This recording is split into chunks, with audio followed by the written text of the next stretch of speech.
nuk ishin të drejtë votonin sepse nuk ishin ngritur qendra e votimit për shkak të burokracive, për shkak të mosmarrëveshjes ndoshta midis institucioneve, bashkia, gjendja civile, KQZ-ja, nuk ka rëndësi. Janë gratë të cilat vinin nga zona të ndryshme të Shqipërisë.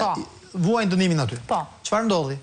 Ja marr vendime gjykatash për të gjitha, në kohë rekord, që të votonin dhe jo vetëm këtu, por kjo që s'ka ndodhur kurse, deri këtu gjë që ndodh, që me vendim gjykate dhe një burgosur mund të votojë. Por fenomeni tani, për herë të parë, vendimi gjykatës thotë që shkonin dhe votonin tek fshati bashkë me qytetarët e tjerë. Në Poisk, në qendrën e votimit të fshatit. Një nga qendrat e votimit, po themi ne, se nuk e dim se ka pasur në atë fshat. Dhe të shkojnë të votojnë dhe të burgosur. Bashkë me qytetarët dhe banorët e zonës atë. Dhe si mund të votojnë ato? Si mund të dali një burgosur në burgu? Si ka ndodhur? Patjetër që do dali shoqëruar nga policia.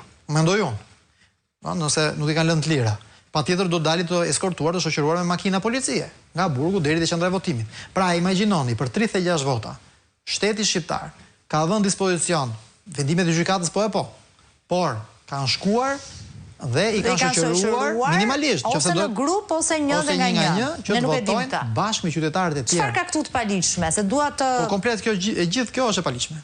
Normalisht duhet kishin votuar brenda. Sa të thonë, kemi një vendim gjykate dhe ku qëndron paligjshmëria, ta sqaroj për publikun. Sepse paligjshmëria qëndron në faktin që nuk kanë të drejtë të votojnë jashtë. Nuk mund të dalin jashtë burgut. Duhet votojnë brenda institucionit të vuajtjes dhe dënimit. Dhe vetëm për 36 vota. Si doli rezultati aty? Rezultati plebiscitar. 36-0, 36 vota, të gjitha për Partinë Socialiste. Kjo është akoma më epike dhe besoj raportet ndërkombëtare.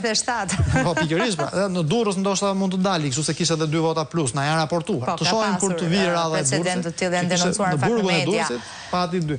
Pra 36 vota, të gjitha për Partinë Socialiste, pra të gjitha këto të burgosura kanë qenë mjaft të lumtura me kushtet ku janë dhe me partinë që mund të ketë burgosur.